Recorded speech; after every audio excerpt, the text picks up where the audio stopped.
हर हर महादेव। दोस्तों रायपुर छत्तीसगढ़ में कांवड़ शिव महापुराण की कथा आज से शुरू हो चुकी है। यह कथा रायपुर के तिलरा नेवड़ा में गुरुजी पंडित प्रदीप मिश्रा जी के द्वारा वाची जा रही है। आज 1 अगस्त पहले दिन की कथा पूर्ण हो चुकी है। ये कथा 7 दिन चलने वाली है। कथा के पहले दिन यानी 1 अगस्त की कथा में गुरुजी ने कांवड़ की विशेषता बताते हुए 2 बिल्कुल नए उपाय की जानकारी दी है। साथ ही कल 2 अगस्त सावन अधिक मास का दान, क्या विशेष दान में आपको देना है, उसकी भी जानकारी आपको इसी वीडियो में बताई जाएगी। आज की कथा में गुरुजी ने कुछ उपाय पत्र और उपयोगी जानकारी दी है, जिसकी जानकारी आपको इसी वीडियो के माध्यम से प्राप्त होने वाली है। अगर किसी कारणवश आपने आज की कथा नहीं सुनी है तो पूरी कथा का रास्ता तो आपको इस छोटे से वीडियो से प्राप्त होने वाला है। और सारी उपायों को जानने से पहले यदि आप चैनल पर नए हैं तो चैनल पर पहली बार आए हैं तो जाकर चैनल को सब्सक्राइब कीजिए और बेल आइकन को ज़रूर प्रेस करिएगा, जिससे आपको आने वाली वीडियो की नोटिफिकेशन मिल सके। तो बढ़ते हैं आज की कथा की ओर। कथा में गुरुजी ने बताया, जिस घर की नारी सम्मान के शब्दों से अपने पति के माता पिता का आदर करती है तो उस पत्नी का पति भी अपनी पत्नी को आदर करता है, उसके कहने पर चलता है, क्योंकि वो देखता है कि मेरी पत्नी जब मेरे माता पिता की बातों को लेकर सुनती है, चलती है, तो मैं भी इसकी बातों को सुनकर चलूं। स्त्री और मिस्त्री ये 2 लोग हैं जो आपके घर को बनाते हैं। स्त्री सही है तो वो झोपड़ी को भी महल बना सकती है, पर स्त्री गलत है तो वो महल को भी झोपड़ी बना सकती है। कांवड़ शिव महापुराण में कांवड़ से जुड़ी हुई कुछ रोचक जानकारी देते हुए गुरुजी ने बताया, कांवड़ को कभी भी एक कंधे से दूसरे कंधे पर रखना हो तो उसे आपको कभी भी अपने सर के ऊपर से लांघना नहीं है। कांवड़ अपने सिर के ऊपर से नहीं ले जाना है, बल्कि कांवड़ को अपनी आंखों के सामने से दूसरे कंधे पर ले जाना है, या फिर पीछे से ले जा सकते हैं, बस सर के ऊपर से नहीं ले जाना है। आगे गुरुजी ने कांवड़ का वर्णन करते हुए एक संतान प्राप्ति का विशेष उपाय बताया, जो कि इस प्रकार है। जिन लोगों को कई वर्ष हो गए संतान प्राप्ति नहीं हो रही है, गर्भ नहीं ठहर रहा है, तो वो ये उपाय कर सकते हैं। जब वो कांवड़ यात्रा पर जाएं तो अपनी झोली में चावल की पोटली बांध लें। चावल की पोटली को पेट के पास लटका लें। ये उपाय स्त्री या पुरुष कोई भी कर सकता है। कांवड़ जल शिवलिंग पर चढ़ाने के बाद उसी चावल के दानों को अपनी संतान प्राप्ति की कामना करते हुए शिवलिंग पर अर्पित कर देते हैं तो बाबा आपकी झोली को कभी खाली नहीं होने देते। सावन के महीने में किया जाने वाला यह विशेष उपाय संतान प्राप्ति का है, इसे ज़रूर करिएगा।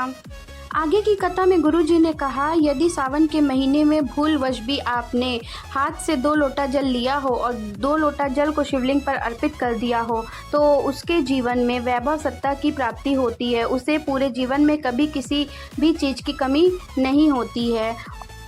और आगे गुरुजी ने कहा, किसी विषम परिस्थिति में दूसरे के सामने हाथ फैलाने से अच्छा है एक बेलपत्र लेकर शिवालय पहुंच जाओ और उस बेलपत्र को शिवलिंग पर अर्पित कर दो। और बेलपत्र को इस प्रकार अर्पित करें कि बेलपत्री की डंडी जलाधारी की ओर हो और विनती कर लो, जब से शिव महापुराण की कथा सुन रही हूँ तब से आपको अपना मान लिया है। जीवन में कोई समस्या या टेंशन होती है, आप बड़े हो ना, अपने बच्चे को नहीं देखोगे क्या? कुछ करो ना बाबा। बस इस प्रकार से विनती करके आ जाओ। अगर बेलपत्र नहीं मिलती तो वहीं पर चढ़ी हुई बेलपत्र को धोकर शिवलिंग पर अर्पित कर दीजिए। आगे के वीडियो में हम बात करने वाले हैं सावन अधिक मास में दान करने वाली चीज़ों के बारे में, जो कि आपको 2 अगस्त को करना है। पर उससे पहले आइए जानते हैं कुछ पत्रों के बारे में, जिसके बारे में गुरुजी ने आज हमें बताया था, और उन उपायों के बारे में। तो पूर्णिमा जी पत्र लेकर आई। शरीर में बहुत परेशानी रहती थी, बच्चेदानी में छाले गांठ जैसा घाव हो गया था, मेरा बीपी भी लो रहता था, सांस लेने में भी दिक्कत रहती थी। इसके बाद डॉक्टर को बताया तो डॉक्टर ने टीबी बताया, जिसके बाद माँ ने कहा, डॉक्टर की दवाई खाते समय कुंदकेश्वर महादेव का स्मरण किया करो। इसके बाद समस्या बढ़ गई तो माँ ने शिवलिंग पर जल चढ़ाने को कहा और इस जल को आचमन करने को भी कहा। मेरे घर वालों ने मेरे लिए शिवलिंग पर जल चढ़ाकर लाते गए और मैं आचमन करने लगी। इसके बाद मुझे मेरी समस्याओं में थोड़ा आराम मिल गया है। उसी के आभार व्यक्त करने के लिए कथा के पंडाल में आई हूँ।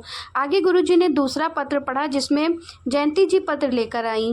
मेरी जेठानी की बहू की शादी को 9 वर्ष हो गए थे, बहुत इलाज कराया पर आराम नहीं मिला। गुरुजी आपके बताए अनुसार सफ़ेद आंकड़े की जड़ वाला उपाय किया और कुंदकेश्वर महादेव का नाम लेकर शिवलिंग पर जल चढ़ाते हैं थे और बाबा की कृपा से 2 माह बाद गर्भ ठहर गया और पुत्र की प्राप्ति हुई है। उसी का आभार विचार व्यक्त करने के लिए कथा पंडाल में आई हूँ।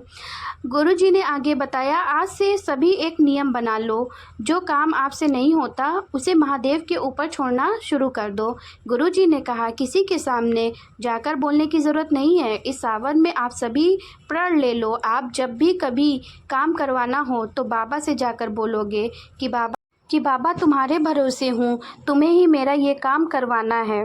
तो आइए अब जानते हैं कि सावन अधिक मास में आपको क्या दान करना है। कल के दिन गुरुजी ने सावन अधिक मास में दान करने की लिस्ट निकाली थी।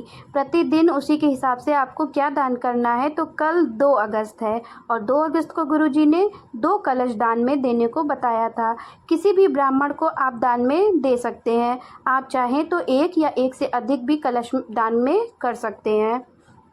तो दोस्तों, कल है 2 अगस्त और बुधवार का दिन है। तो इस दिन करने वाले एक विशेष उपाय को हम बताने वाले हैं, जो कि गुरुजी ने अपनी पिछली कथा में बताया था। यदि आपका व्यापार ठीक से नहीं चल रहा है या आप नौकरी के लिए अप्लाई कर रहे हैं पर आपको सफलता नहीं प्राप्त हो रही है, तो आपको ये उपाय करना है। आपको इस उपाय के लिए सिर्फ 1 दुर्वा की आवश्यकता होगी। आपको 1 दुर्वा लेकर शंकर भगवान की शिवलिंग पर अर्पित करना है। दुर्वा की डंडी को जलाधारी की ओर रखें और अर्पित करते समय श्री शिवाय नमस्तुभ्यम मंत्र का स्मरण कीजिए। फिर आपको 2 कलश से जल अर्पित करना है। ये 2 कलश जल आपको सबसे पहले गणेश जी के स्थान पर, फिर कार्तिकेय जी के स्थान पर, फिर थोड़ा सा जल आपको अशोक सुंदरी माता के स्थान पर अर्पित करना है। फिर इसके बाद गोलकटी भाग पर और फिर पूरा जल शिवलिंग पर अर्पित कर देना है और श्री शिवाय नमस्तुभ्यम मंत्र स्मरण करना है। जिस कामना से आप उपाय कर रहे हैं उसका भाव रखना है। ये आपको 3 महीने लगातार करना है। गुरु जी ने ऐसा कहा है। आपको निश्चित ही उस कार्य में सफलता अवश्य ही प्राप्त होगी। दोस्तों, आज की वीडियो में बस इतना ही। यदि आपके मन में कोई प्रश्न है उपायों को लेकर के, तो कमेंट बॉक्स के ज़रिए आप पूछ सकते हैं। तो मिलते हैं अगली वीडियो में। तब तक के लिए हर हर महादेव, जय शिव शंभू।